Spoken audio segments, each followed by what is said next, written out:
こんにちは。夏休み中に体調を崩して不完全燃焼なのすけです。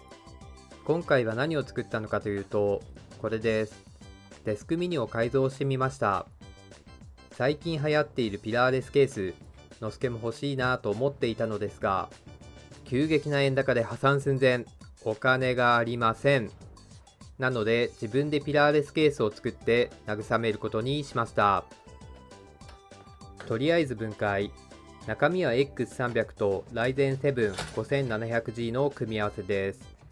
前の動画で紹介した X600 はメイン PC として使用しています。フロントパネルを外していきます。ネジが奥の方にあるので長いドライバーが必要です。フロントパネルが外れました。ネジは5本で止まっていました。スイッチ周りを外していきます。外れました。スイッチは後で使うので保管しておきます。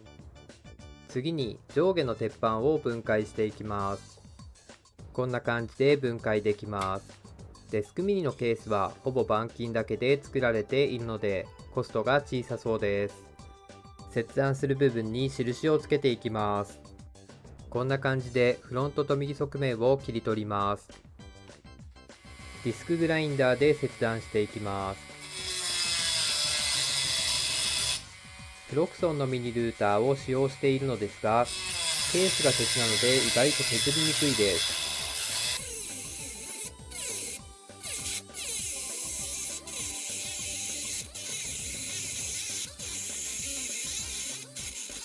モーターが手で逃げれないほど発熱するので、連続稼働は5分程度が限界になります。切断できました。モーターが冷えるの待ちとかあったので、なんだかんだで10時間ぐらいかかりました。切断面をいつものヤスリで仕上げていきます。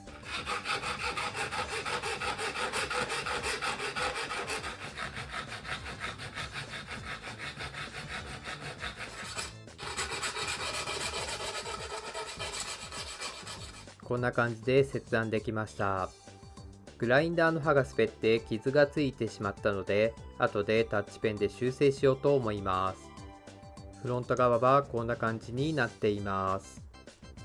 フロントパネルとスイッチを取り付けて、フロントパネルの切断するところに印をつけます。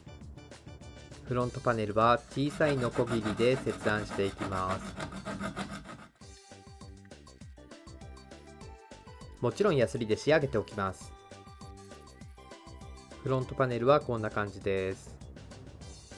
スイッチの余計な部分は切り落としておきます。細かいところにもヤスリをかけるのが職人魂です。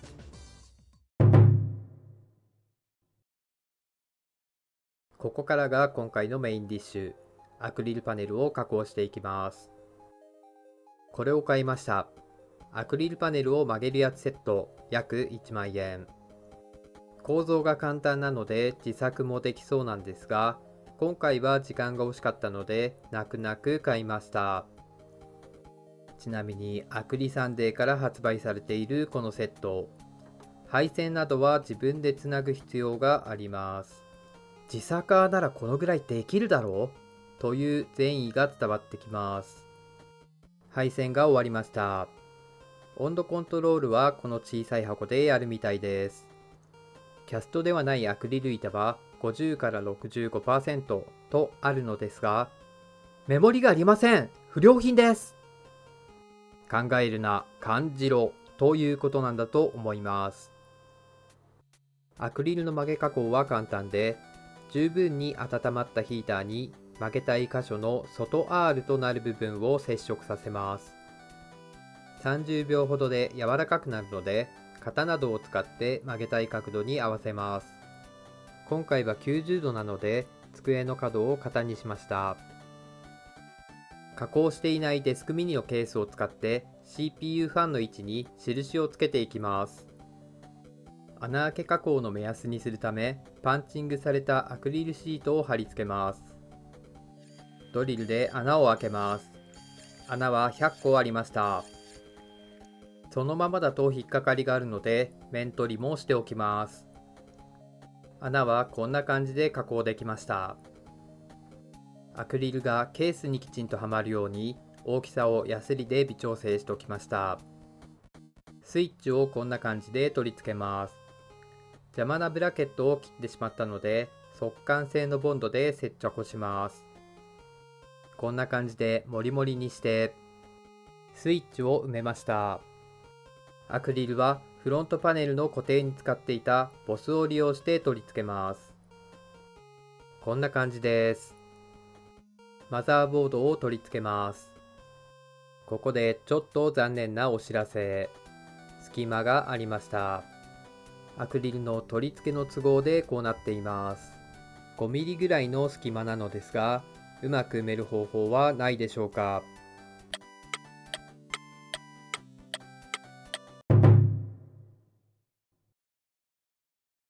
昼間も寝ちゃうぐらい考えて、これを使うことにしました。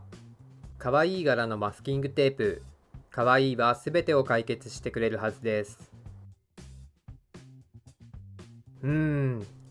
完璧です。早速電源を入れてみましょう。デスクミニ純正の LED が点灯。もうこの時点でそれっぽい感じです。今回は吉田製作所のモノマネで電源を投入してみます。スイッチオン喉が痛いです。近所迷惑なのでもうやらないかもです。デスクミニは問題なく起動できました。部屋を暗くしてみます。いい感じです。